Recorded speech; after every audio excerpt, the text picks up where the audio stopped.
आज देश के करोड़ों अन्नदाताओं की जीत हुई है।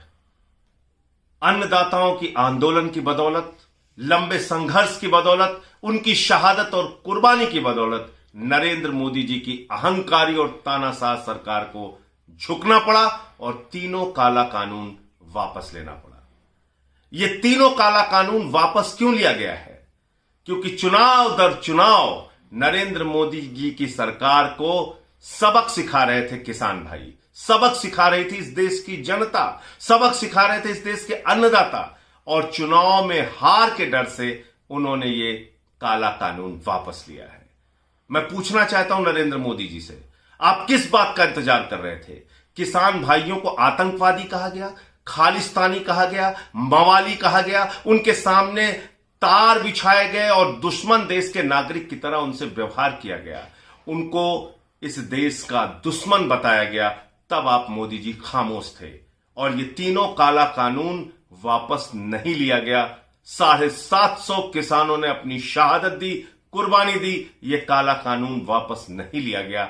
एक लंबे संघर्ष, आजादी के बाद सबसे बड़ा किसानों का आंदोलन, 1 साल तक किसान भाई सड़क पर रहे, ठंड हो, गर्मी हो, बरसात हो, उन्होंने तमाम यातनाएं झेली। उनके ऊपर आंसू गैस के गोले छोड़े गए, उनके ऊपर लाठियां बरसाई गई, उनका खून सड़कों पर बहाया गया और उनको कुचल कर आपके मंत्री की गाड़ी ने मार दिया।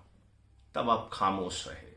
आज चुनाव के डर से, चुनाव में हार के डर से आपने तीनों काला कानून वापस लिया है। नरेंद्र मोदी जी, ये देश का अन्नदाता भी समझ रहा है, देश का किसान भी समझ रहा है। सड़क से संसद तक आम आदमी पार्टी किसान भाइयों के साथ थी, है और रहेगी। जब ये काला कानून संसद में आया था, उस वक्त मुझे मार्शल से घसीट कर संसद से बाहर किया गया था, मुझे निलंबित भी किया गया था। हमारे साथी सांसद आम आदमी पार्टी के जो थे, उनको भी निलंबित किया गया था, विपक्ष के सांसदों को अपमानित किया गया था, लेकिन हमारी एक ही आवाज थी, ये काला कानून वापस लो।